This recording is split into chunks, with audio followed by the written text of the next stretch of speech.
Bismillahirrahmanirrahim. Assalamualaikum warahmatullahi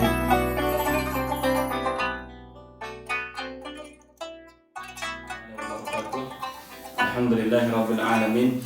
Alhamdulillahilladzi nazzala quluba awliyaihi bi anwaril wafaq wa saqa asrar ahbaihi sharaban ladzidul madaq wa alzama qulubal khaifin wajal wal ishfaq. فلا يعلم الإنسان في أي الدواوين كتب ولا في أي الفريقين يسار. صلاة وسلام ربي عليه وعلى نبينا محمد وعلى آله ومن سار على نهجه إلى يوم التلاق. أما بعد, berjumpa lagi Sobat Ibnu Sobirin dalam channel kali ini. Insyaallah saya akan membahas tentang berita tentang sejarah yang tentunya dalam channel kali ini kita akan menguak banyak sekali kisah-kisah sejarah, ya, diantaranya sejarah Nabi, sejarah para Rasul, kemudian ya sejarah-sejarah dan fakta-fakta unik lainnya. Akan tapi dalam kesempatan kali ini saya ingin mengajak sobat sekalian untuk sama-sama mendalami dan mempelajari sejarah tentang Nabi Adam dengan beberapa perinciannya. Tapi sebelum saya lanjut ke materi inti, jangan lupa nanti bila ada pertanyaan atau yang kurang jelas dari penjelasan saya kali ini, dari pemaparan saya, mohon ditulis di kolom komen. Kemudian juga bila Anda semuanya suka dengan video ini atau konten ini, maka jangan lupa untuk like dan subscribe channel ini untuk mengikuti episode-episode selanjutnya. Dan juga tombol loncengnya jangan lupa untuk dinyalakan supaya bisa terus update informasi seputar sejarah. Tip pertama, saya ingin membahas materi Nabi Adam ini itu tidak lepas dari buku referensi yang saya bawakan. Yang paling inti, yang paling bagus banget sobat sekalian, ini ada buku keren banget. Ini bukunya Dr. Soleh Sami Al-Maghluf, Dr. Sami Abdullah Al-Maghluf. Dr. Sami Abdullah Al-Maghluf ini adalah salah seorang sejarawan Saudi Arabia yang mana buku-buku beliau itu banyak sekali dipakai oleh penerbit-penerbit, ya kan, kemudian dijadikan suatu referensi sejarah, pelajaran sejarah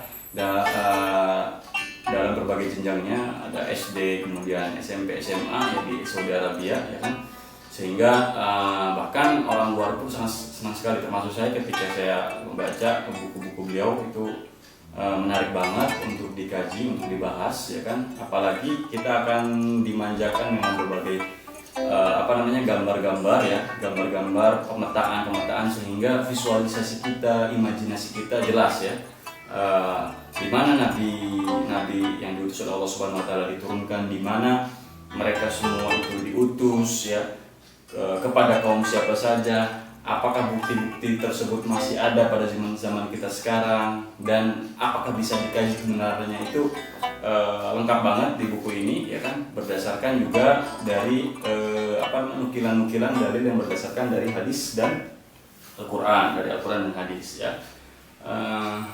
Kemudian juga ya tentu di Al-Quran banyak sekali, ya, dari Nabi Adam, Idris, Nuh, ya, 25 nabi yang diceritakan, ya.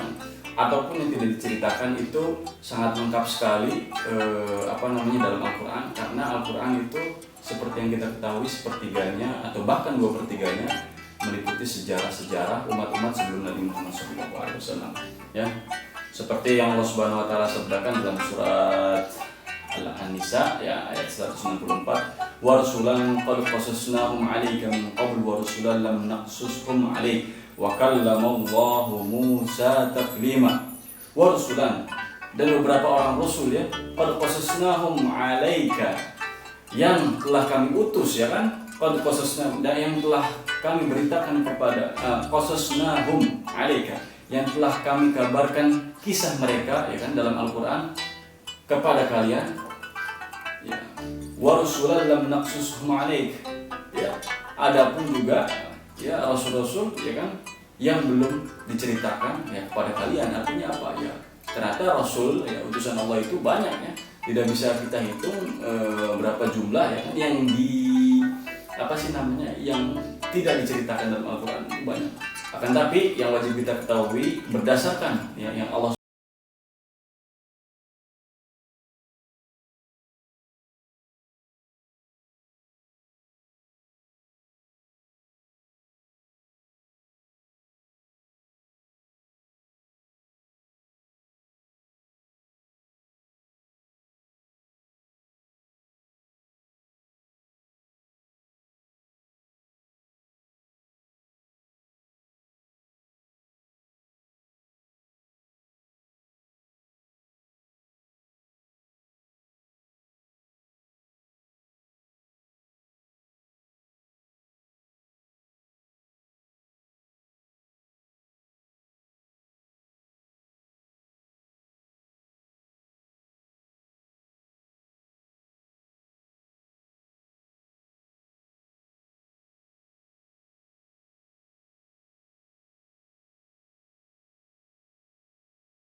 Adam diciptakan dari apa? Nah, ya tahu, pasti tahu semua kan. Nabi Adam itu diciptakan dari at-turab, dari tanah, ya kan? Nabi Adam diciptakan dari at-turab, ya. Yaitu dalilnya inna mathali Isa indallahi kamathali Adam khalaqahu min turab tsumma qala lahu kun fayakun. Inna mathala Isa indallah, sesungguhnya perumpamaan Nabi Isa ya bagi Allah Subhanahu wa taala seperti perumpamaan Nabi Adam, khalaqahu min turab. Ya, artinya Nabi Adam dengan Nabi Isa itu sama ya, diciptakan dari tanah ya. Kenapa Allah mengambil ibrah di sini Nabi Isa? Kenapa Allah mengambil permisalan, mengambil contoh di sini Nabi Isa? Karena ya seperti sobat Ibnu Sobirin sekalian ketahui, Nabi Isa itu ya lahir dari seorang perawan Maryam ya. Maryam ya.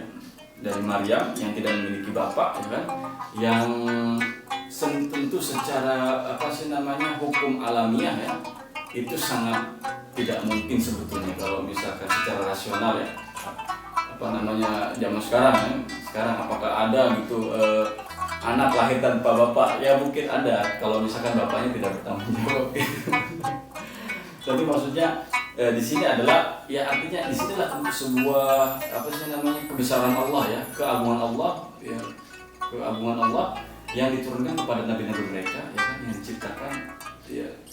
Tidak aradallahu syai'an ayyakuna lahu kun fayakun. Jika Allah Subhanahu wa taala berkehendak, apa saja yang diinginkan maka terjadilah. Ya, terlepas dari bagaimana sih kok bisa seperti ini? Ya tidak masuk akal ya. Bagi Allah Subhanahu wa taala tidak ada yang tidak mungkin, semuanya adalah mungkin. Ya jadi Nabi Isa ini ya ya Masya Allah lahir ya, makanya dinamakan Isa bin Maryam, dinisbatkan kepada ibunya Maryam. Isa indallahi kamathali Adam ya, khalaqahu min turab ya. Jadi nabi-nabi ya, dan manusia secara keseluruhan ya, itu diciptakan dari tanah ya. Tsumma qala lahu kun fayakun. Kemudian dikatakan kepadanya ya, kepada apa sih namanya, adonan atau tanah yang dibentuk oleh Allah Subhanahu wa taala tersebut untuk diciptakan ya kan. Tsumma qala lahu kun fayakun. Jadilah engkau sebagai manusia, jadilah engkau sebagai makhluk ya kan. Jadilah engkau sebagai seorang utusanku, sebagai khalifahku di muka bumi ya kan. Maka ketika ditiupkan ruh, fayanfukhu fihi ruh ya kan, ketika ditiupkan ruh, maka akhirnya apa? Jadilah ya. Kalau kita tidak bisa, kita ada orang pengrajin tanah lihat ya kan, pengrajin gerabah untuk suatu patung gitu kan atau apa. Coba aja sok dikatakan, kamu bisa bicara atau kamu jalan dong atau kamu bergerak dong, nggak akan bisa ya kan. Nah inilah ya subhanallah ya.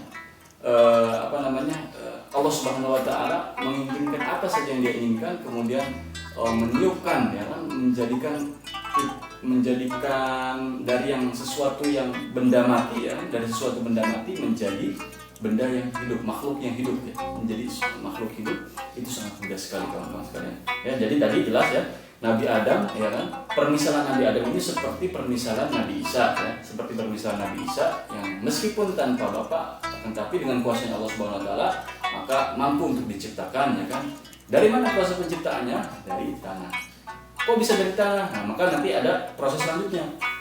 Maka di sini kita perhatikan setelah dari tanah apa? Mengetin, kemudian dibentuk ya kan, dibentuk menjadi suatu adonan ya kan, sehingga menjadi tanah yang liat ya, tanah liat ya kan, tanah liat.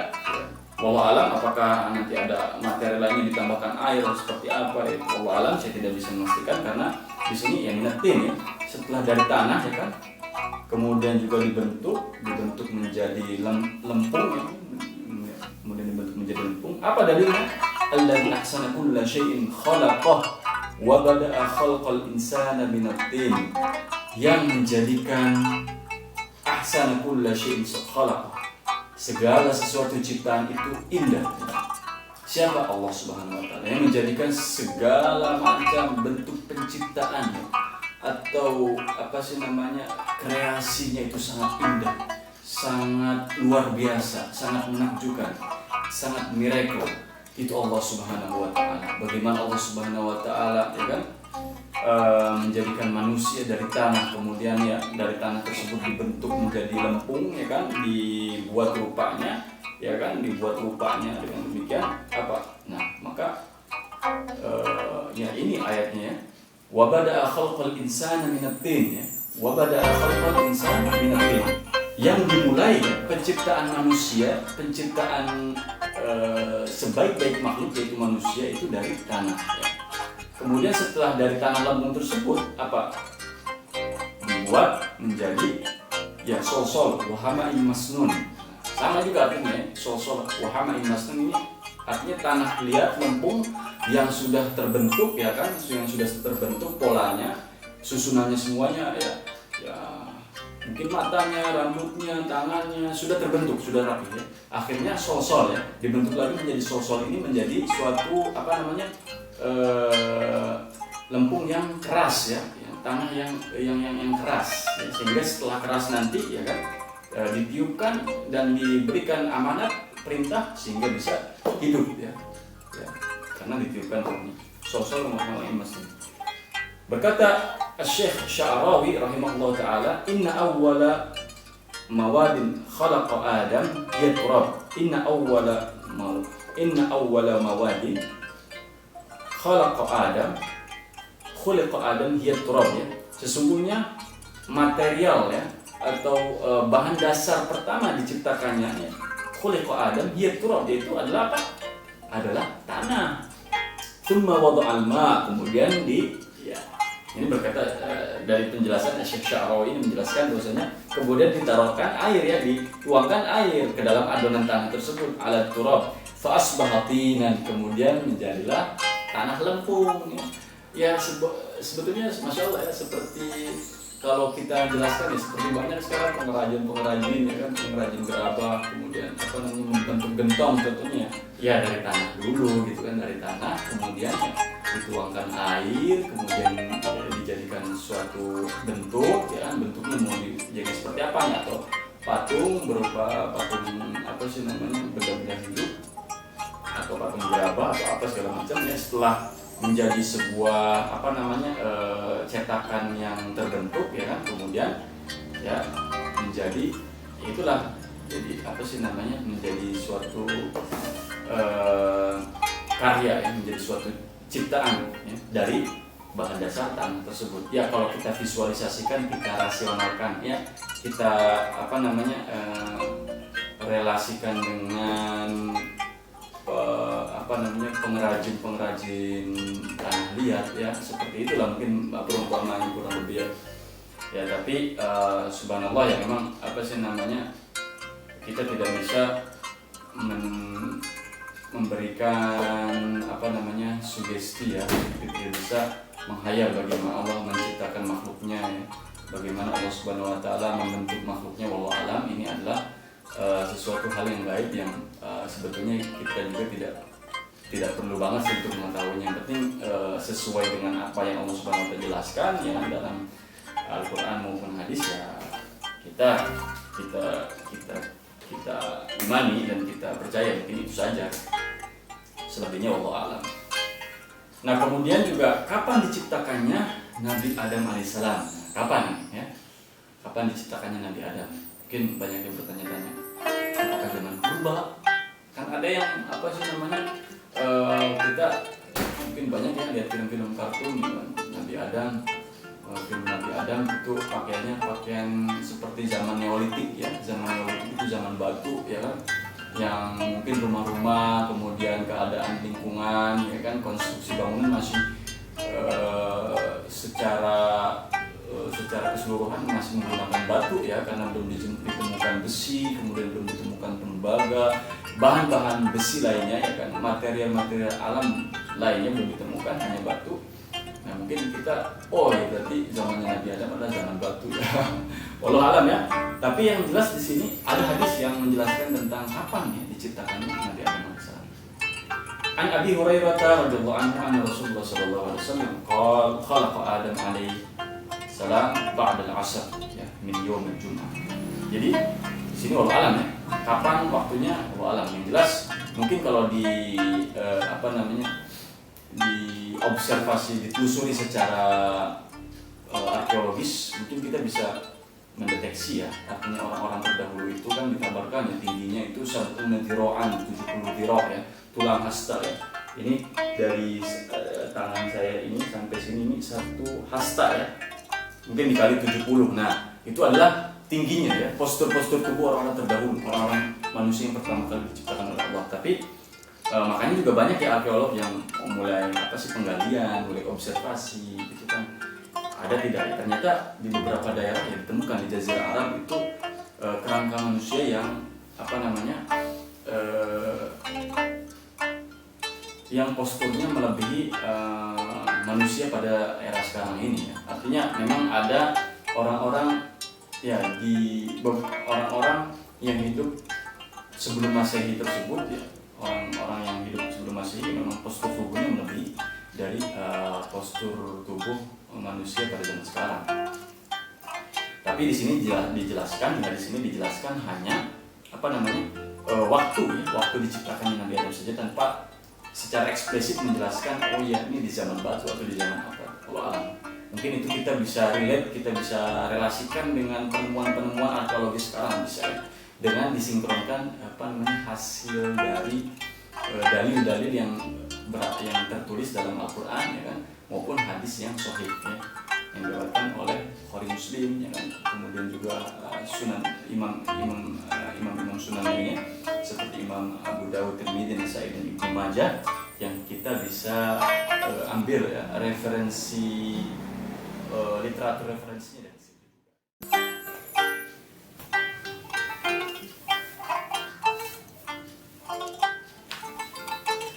Bismillahirrahmanirrahim. Kita lanjutkan materi kita Kemudian tadi setelah Nabi Adam alaihissalam ya kan digoda oleh syaitan di dalam surga untuk memakan makanan yang dilarang oleh Allah Subhanahu wa taala, yaitu buah satu dan mendekati salah satu pepohonan di surga itu, mendekatinya saja tidak boleh ya, apalagi memakan buahnya.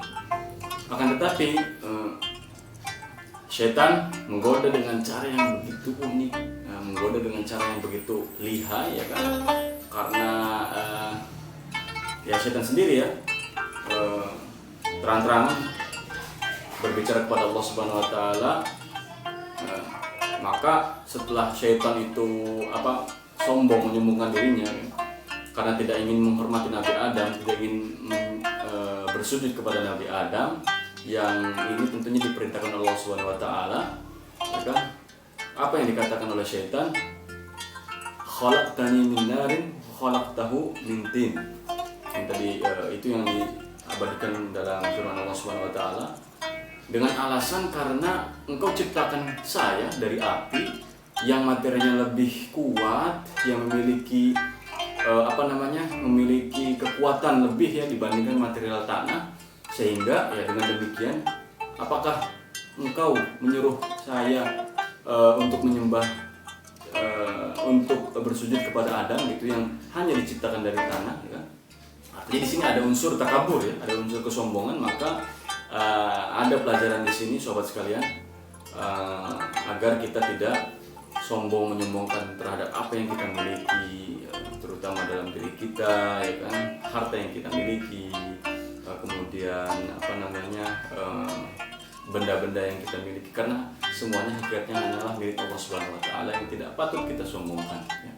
Sehingga bila mana kita bisa menghargai orang, bila mana kita bisa ya, menghormati seseorang, apapun itu nilai plusnya, maka demikian juga orang akan menghormati kita.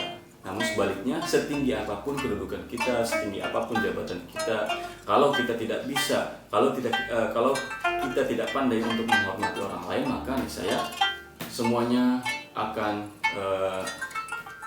merendahkan kita, dan ya kita tidak akan memiliki kedudukan sama sekali di sisi Allah Subhanahu wa taala. Ya, jadi itu pesan di sini. Khalaqtahu min nar, khalaqtani min nar wa khalaqtahu min tin. Nah, kemudian Allah Subhanahu wa taala mengeluarkan syaitan dan bala tentaranya itu ya. Syaitan dan segerombolan pasukannya keluar dari surga ya, sehingga kemudian syaitan meminta kepada Allah Subhanahu wa taala ya, iblis meminta kepada Allah Subhanahu wa taala agar dia diberikan waktu ya, dipanjangkan tempo usianya sampai hari kiamat untuk menggoda anak cucu Adam. Nah, ini dia ya. Makanya mungkin kalau misalkan kita diberikan izin Allah Subhanahu untuk melihat sesuatu hal yang gaib ya, yang tidak terlihat oleh kasat mata, ini banyak sekali mungkin berbagai usia ya dari setan ya, dengan berbagai golongan usia. Mungkin ada yang muda, kemudian ada yang dewasa, ada yang tua ya, karena setan diwafatkannya nanti ya ketika hari kiamat. Apa kata setan? Setan minta izin kepada Allah Subhanahu wa taala, "Tsumma la'atiyannahum min baini aydihim wa min khalfihim wa min khalfihim wa an aymanihim wa an shama'ilihim wa la tajidu aktsarahum syakirin." Ya Allah, berikan aku tempo waktu untuk menggoda nafsu Adam agar menemani aku nanti di neraka.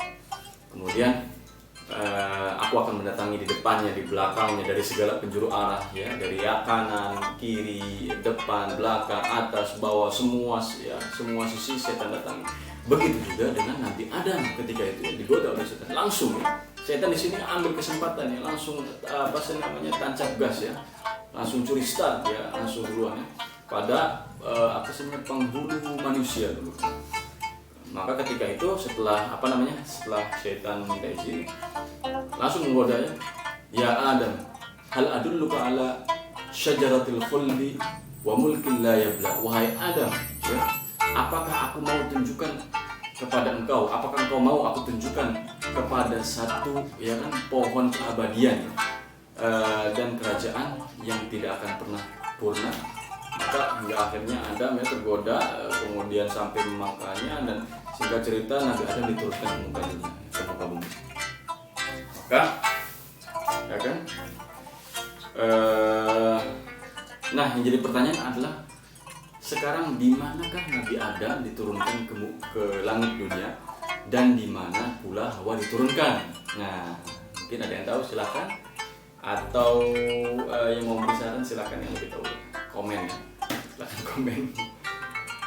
Tapi ya, dalam beberapa kutipan sejarah yang bisa saya ambil ya, yang bisa saya simpulkan adalah ya memang banyak sekali riwayat-riwayat Israiliyat, kemudian riwayat-riwayat yang berasal dari kitab-kitab sebelum Al-Quran. Namun juga ada ya beberapa kitab yang dikarang oleh ulama Islam, ya kan? Salah satunya adalah contohnya Tarikh Tobari, ya Imam Tobari, kemudian juga banyak muarikhin yang lainnya, ya bahwasanya Nabi Adam ya kan sebagian berpendapat itu diturunkan di India atau daerah sekitar India ya.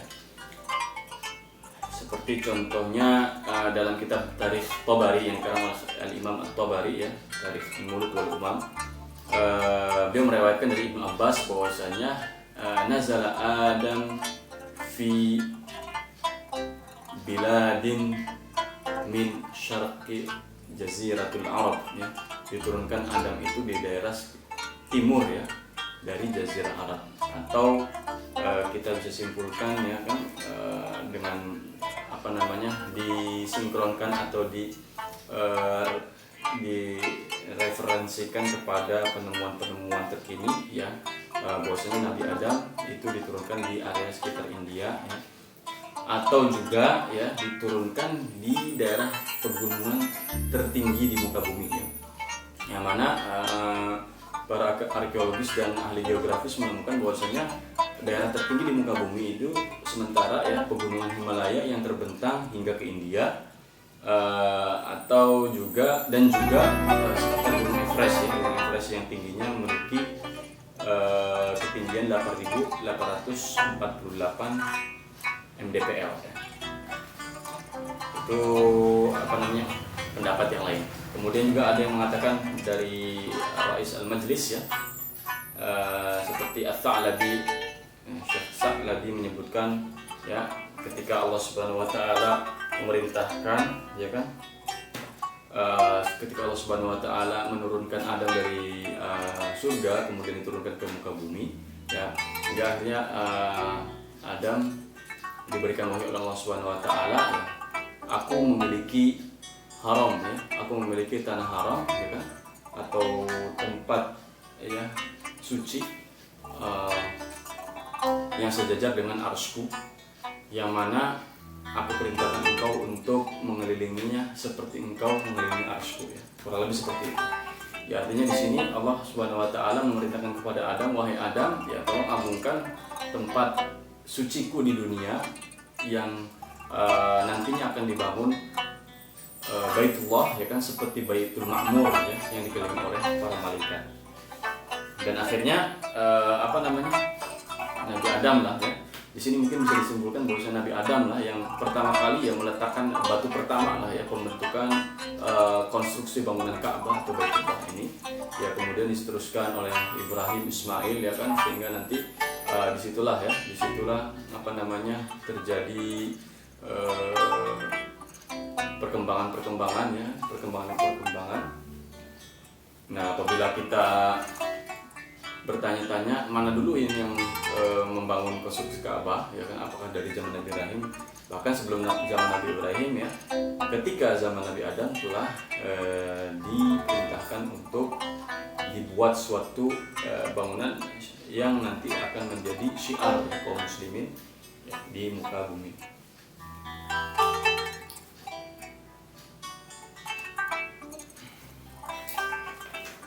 Ada juga yang berpendapat bahwasanya ya nah tadi sampai Nabi Adam ya. Kemudian di manakah Siti Hawa diturunkan? Siti Hawa ini diturunkan annahu ya kan, diturunkan di Jeddah. Oleh sebab itu kenapa kota Jeddah dinamakan ya Jeddah gitu.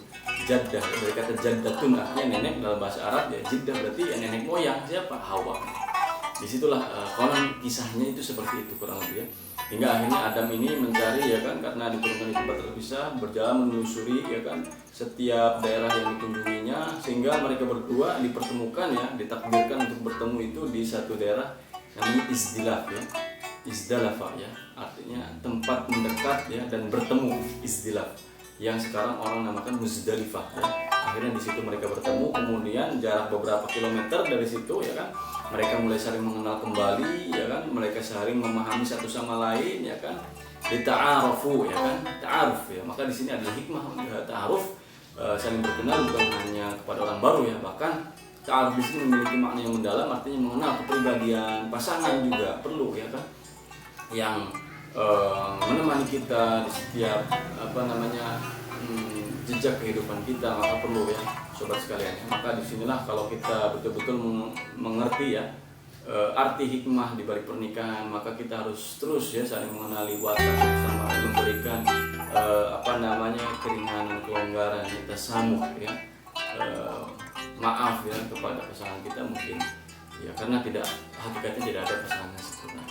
Wah, ini banyak sekali hikmah ya terkandung dalamnya, sehingga ya tadi disebutkan itu tempatnya di Arafah ya. Ini ta'aruf dari kata araf ya, Arafah, yang berada di Bukit Jabal Rahmah. Sekarang banyak orang pergi ya kan, bahkan yang belum dapat jodoh ya kan, konon katanya ketika kita menulis sesuatu di sana itu akan mempermudah jodoh kita. Allah alam ya. Jadi ini perlu perlu pengkajian yang lebih dalam ya. Apakah itu memang ada dasarnya atau tidak ya? Karena kita harus ya menjauhi hal-hal yang primbon-primbon khurafat yang berbau mistis yang tidak ada ilmunya sama sekali ya. Jadi lebih baik nggak usah deh berbuat ya kalau nggak ada syariatnya gitu. Apalagi ya? Ya itu tadi mungkin ya sekilas tentang sejarah Nabi Adam. Bagi kawan-kawan sekalian, bila ada yang perlu penjelasan lebih, mungkin bila ada yang perlu usulan untuk apalagi nih selanjutnya yang mau digali, yang mau didiskusikan di channel saya ya. Sobat Ibnu Sobirin bisa komen ya, apabila channel ini bagus dan sobat tertarik oleh channel ini, maka jangan lupa like ya, kemudian juga subscribe agar tidak ketinggalan berita berikutnya. Insyaallah kita berjumpa lagi pada pertemuan berikutnya. Wabillahi taufiq wal hidayah. Wassalamualaikum warahmatullahi taala wabarakatuh.